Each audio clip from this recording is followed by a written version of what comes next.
As you can see on the board, my subject is history, as I told you earlier.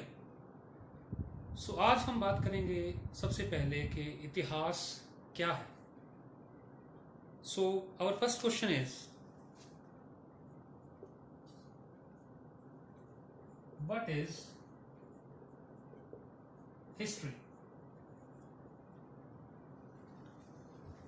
इतिहास पढ़ने वाले हर एक विद्यार्थी को इस बात का पता होना चाहिए कि इतिहास है क्या और हम इसे क्यों पढ़ते हैं. इसे जानने के बाद ही हम आगे जा सकते हैं. सो दोस्तों, हिस्ट्री या इतिहास जिसकी हम बात कर रहे हैं, this word is derived from the Greek word historia. Greek word Historia,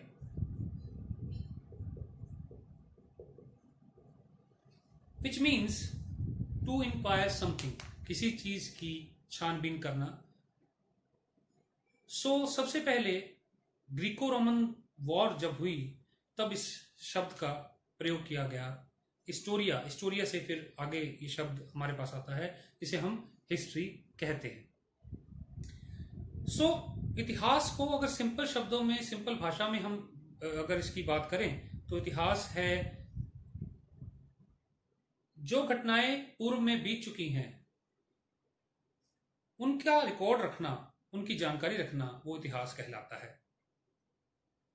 so students, सबसे पहले इतिहास और लिटरेचर में फर्क क्या होता है.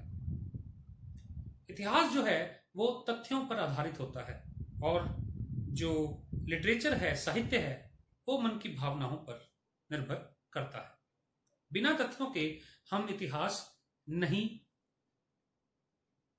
लिख सकते. सो सबसे पहली बात जो हमको समझनी चाहिए वो ये है कि इतिहास लिखने के लिए हमें तथ्यों की आवश्यकता है और तथ्यों के लिए हमें स्रोतों पर निर्भर रहना पड़ता है. तो आज का जो हमारा टॉपिक है, आज का जो हमारा विषय है, वो है स्रोत या सोर्सेस.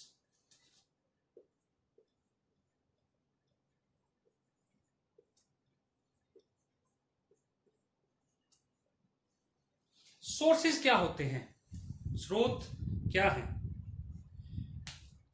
स्टूडेंट्स, स्रोत वो होते हैं जहां से हमें ऐतिहासिक जानकारी मिलती है. अब मैं इतिहास को अगर आपको और आसानी से समझाऊं तो इतिहास को हम 3 भागों में बांट देते हैं. पहला है प्री हिस्ट्री,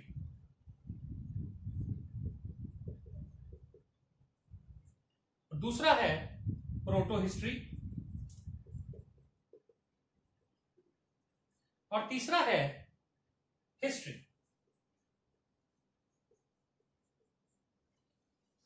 अब इन तीनों में होता क्या है, अंतर क्या है. प्री हिस्ट्री में जब हम पहले टॉपिक की बात करते हैं, प्री हिस्ट्री में हम बात करते हैं उस समय की, उस काल की जब ना तो भाषा विकसित हुई थी, ना ही इंसान जो है पूर्णतः सामाजिक हुआ था. So we can say the lithic period, palaeolithic period, mesolithic period, पूर्व पाषाण युग, मध्य पाषाण युग, उनकी बात हम करते हैं. तो उस समय कोई भी ऐसी भाषा विकसित नहीं हुई थी जिसके बारे में जिससे हमें पता लगे कि उस समय इंसान क्या सोचता था, क्या लिखता था, कुछ ऐसे बारे में पता नहीं लग सकता है. लेकिन इस समय के लिए हम निर्भर करते हैं आर्कियोलॉजिकल रिमेन्स पर, आर्कियोलॉजिकल सोर्सेस पर, पुरातात्विक स्रोत. अब पुरातात्विक स्रोत क्या होते हैं? जैसे कि आपने भली भांति सुन रखा होगा सिंधु घाटी सभ्यता. हमें सिंधु घाटी सभ्यता के बारे में क्या पता है, कैसे पता है? जो भी हमें पता लगा है वो सब हमने कहां से इकट्ठा किया है?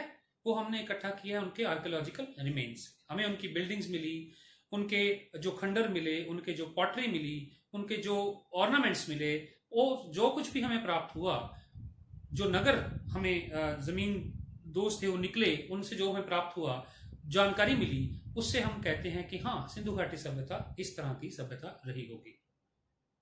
आज भी इस 5000 साल पुरानी सभ्यता के बारे में नई रिसर्च जो है हमारे सामने आ रही है। अब दूसरा पीरियड है हमारा प्रोटो हिस्ट्री। अब प्रोटो हिस्ट्री क्या है दोस्तों? प्रोटो हिस्ट्री वो पीरियड है, वो समय है जब इंसान सामाजिक बन रहा था, डेवलप हो रहा था, व्हेन ही डेवलपिंग हिमसेल्फ। तो उस समय उसने जो साइंस लिखे, जो रचनाएं की, पेंटिंग्स की, और ये वो काल है बेसिकली जो प्री हिस्ट्री और हिस्ट्री के बीच का लिंक है। हिस्टोरिकल पीरियड वो होता है जब हमें लिखित रूप से प्राप्त हुए साधन, स्रोत, जैसे कि ऋग्वेद, सामवेद, यजुर्वेद, अथर्ववेद, इनकी तरह ही और बहुत सारी, जैसे हम इतिहास का पितामह कहते हैं हेरोडोटस को, ग्रीको रोमन वॉर्स पर जो उसने लिखा, जो रिकॉर्ड बनाया, उस रिकॉर्ड से जो हमें जानकारी प्राप्त होती है, इसीलिए हम उसे कहते हैं कि हेरोडोटस जो है इतिहास का पितामह माना जाता है। सो अपनी बात को आगे बढ़ाते हुए मैं आपसे एक बात कहूंगा कि अब हमने बात की सोर्सेज क्या हैं, स्रोत क्या हैं। स्रोत वो हैं जिनसे हमें ऐतिहासिक जानकारी हम इकट्ठा करते हैं, लेकिन ये इतना आसान नहीं है, हमें कई मुश्किलों का सामना करना पड़ता है। सबसे पहले पुरातन समय में जो लिखा गया वो ऐतिहासिक परिप्रेक्ष्य से नहीं लिखा गया था, वो साहित्यिक परिप्रेक्ष्य से लिखा गया था, साहित्यिक प्रवृत्ति से लिखा गया था। तो साहित्य में से इतिहास कैसे निकालना है, ये सबसे बड़ी समस्या हमारे सामने आती है। जैसे अगर कॉमन लैंग्वेज में, कॉमन शब्दों में मैं कहूं कि इतिहास में मिथिहास की मिलावट है। अब इतिहास में जब मिथिहास की मिलावट हो रही है तो हमें यह पता होना चाहिए कि किस तरीके से, तब we can say that the prime objective of the historian is to attain objectivity. जब तक हम पूर्णतः निष्पक्षता हासिल नहीं कर सकते तब तक हम इतिहास की सही रचना नहीं कर सकते। तो इतिहासकार के लिए सबसे जो महत्वपूर्ण काम है वो है ऑब्जेक्टिविटी हासिल करना 100%, but it can not be possible. लेकिन जितनी दूर जा सके उसको जाना होता है, और ऑब्जेक्टिविटी हासिल करना, निष्पक्षता से इतिहास लिखना, ये इतिहास का प्रथम कर्तव्य है। सो जो हमें धार्मिक लिटरेचर मिला, साहित्य मिला, उनमें से ऐतिहासिक जानकारी कैसे निकालनी है, ये भी इतिहासकार का ही कार्य होता है। इतिहासकार तथ्यों को इस तरीके से निकालता है जैसे जो तथ्य उसको आवश्यक हो, उसके लिए आवश्यक हो, उनको निकाल के वो इतिहास की रचना करता है। कई तो ये भी कहते हैं कि all history is a distorted history. लेकिन इतिहासकार अपनी सोच, अपनी समझ, अपनी सूझबूझ से इतिहास की रचना करता है, वो भी तथ्यों पर आधारित इतिहास की रचना करता है। सो स्टूडेंट्स, जो हम बात कर रहे हैं यहां इतिहास की, जो कि तथ्यों पर आधारित है, कुछ समय पहले हमें कुछ ऐसी टेक्निक्स वी हैव फाउंड जिसमें कि एग्जैक्ट डेट्स हमें पता लग सकती है। फॉर एग्जांपल मैं आपको कुछ पढ़ के सुनाता हूं, जैसे कि कार्बन 14 डेटिंग। किसी चीज में, किसी पुरानी मिली वस्तु में कार्बन की कितनी मात्रा है, उससे ये अंदाजा लगाया जा सकता है कि वो वस्तु कितनी पुरानी हो सकती है। Environmental studies, geographical analysis, and हम ये कह सकते हैं कि और इन काफी सारे टेक्निक से हम इतिहास में और आगे बढ़ जाते हैं ऑब्जेक्टिविटी या निष्पक्षता हासिल करने के रास्ते पर। सोर्स या साधन या स्रोत हमारे लिए बहुत महत्वपूर्ण हैं, क्योंकि इनके आधार पर ही हम इतिहास की रचना कर सकते हैं। एक इतिहासकार इन्हीं तथ्यों को साधनों से इकट्ठा कर इतिहास की रचना करता है। अब इतिहासकार का काम क्या है? जैसे उसको स्रोत प्राप्त हुआ, उसमें से जो उसको तथ्य, उनकी छानबीन कर जो इंपॉर्टेंट, जो महत्वपूर्ण तथ्य उसको मिलते हैं, उनके आधार पर वो इतिहास की रचना करता है। सो under the literature, we can say under the literary sources, we can be included Vedic, Buddhist, Jain literature, the epics, Puranas, Sangam literature, सूत्र और अरण्यक, ब्राह्मण, ऐसे कई ग्रंथ हम जो हैं इसमें प्रयोग करते हैं। ये सारे ग्रंथ, अगर हम बात करें कि जब विदेशी इतिहासकार भारत में आए, जब यूरोपियन भारत में आए, यूरोपियनों ने अपना जो है भारत में व्यापार स्थापित किया, और जैसे जैसे वो भारत आते गए, अंग्रेज आए, तो जब वो भारत आए, इतिहास की रचना जब उन्होंने की, तो उन्हें लगा कि भारतीयों को इतिहास लिखने की समझ नहीं है। लेकिन ऐसा नहीं था। हमारा इतिहास लिखने का तरीका उनके इतिहास लिखने के तरीके से भिन्न है। हमने जो इतिहास लिखा वो कहानियों के तौर पर लिखा, all about fables we wrote. So उन फेबल्स, उन कहानियों में बहुत सारी शिक्षाएं छुपी होती थी। साहित्य का एक माध्यम है जो हमारे पुरातन इतिहासकारों ने जिनकी रचना की है। लेकिन अगर हम कंपेयर करें उसे विदेशी इतिहासकारों से, तो हम कह सकते हैं कि हाँ, हमारा जो हम जैसे इतिहास लिख रहे हैं ये उनके स्तर के अनुसार उस पर खरा नहीं बैठता है। लेकिन डजंट मीन कि हमें इतिहास लिखने की सेंस नहीं थी, जो कि हम पर आरोप लगाया जाता है कि इतिहास लिखना भारतीयों को शायद नहीं पता कैसे लिखा जाता है। लेकिन हमारा इतिहास लिखने का तरीका और उनका इतिहास लिखने का तरीका, इसमें अंतर हो सकता है, लेकिन ये नहीं कि हमने नहीं लिखा जो है इसको किया है।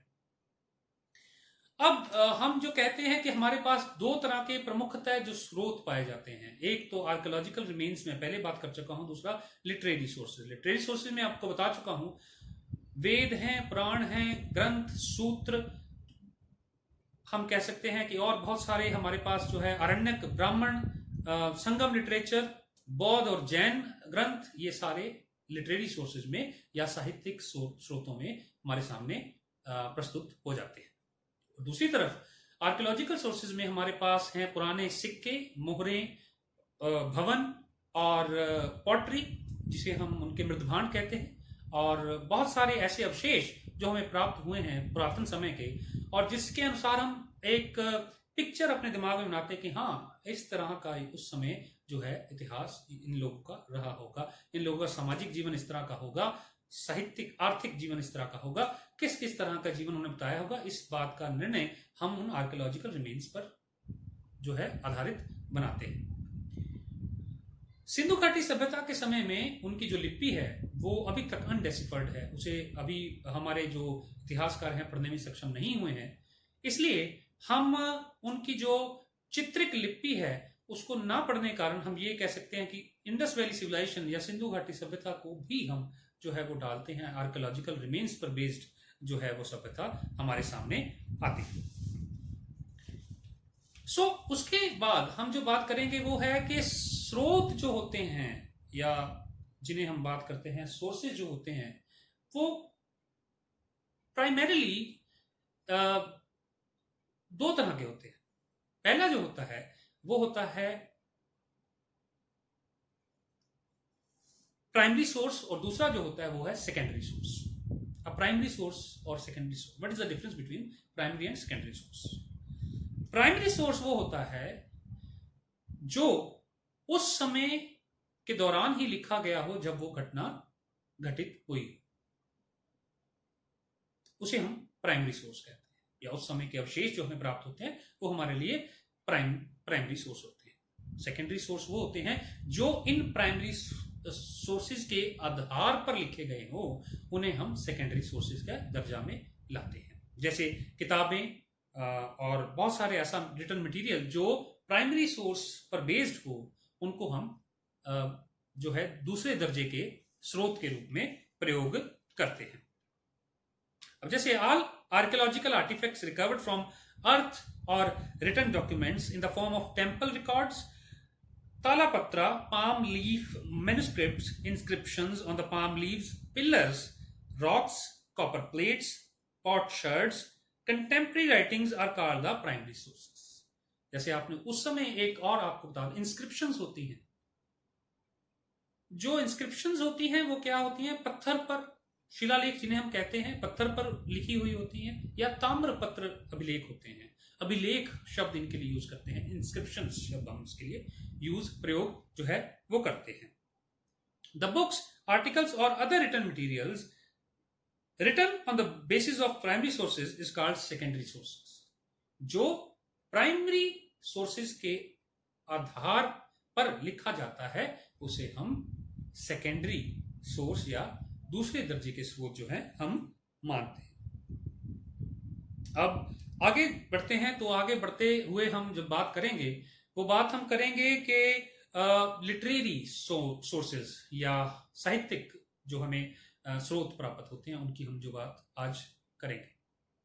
उसमें सबसे पहले मैं आपको बताना चाहूंगा कि हमारे पास दो महाकाव्य हैं, महाभारत और रामायण।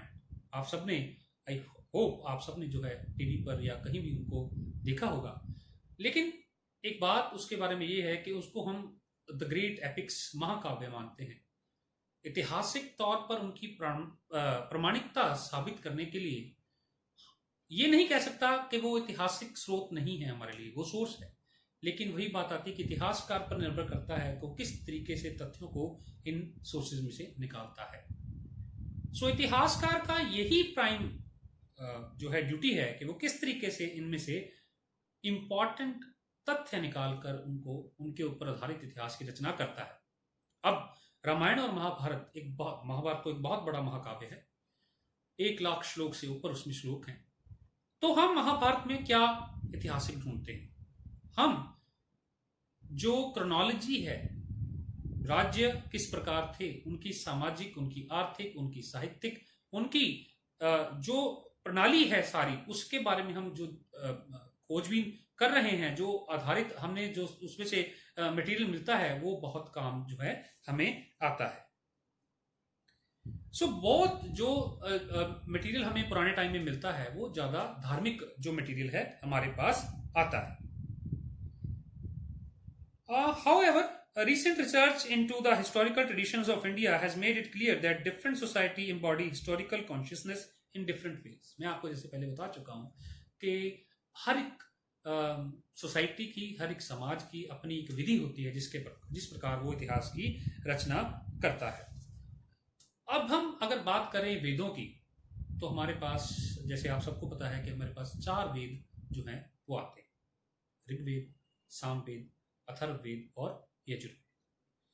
सो ये 4 जो वेद हैं, ये वेद क्यों लिखे गए, इनसे हमें क्या जानकारी प्राप्त होती है, और हम इसके बारे में और क्या जानते हैं, क्या कर सकते हैं, वो सब जो है वो हम नेक्स्ट वीडियो में आपको बताएंगे। धन्यवाद दोस्तों।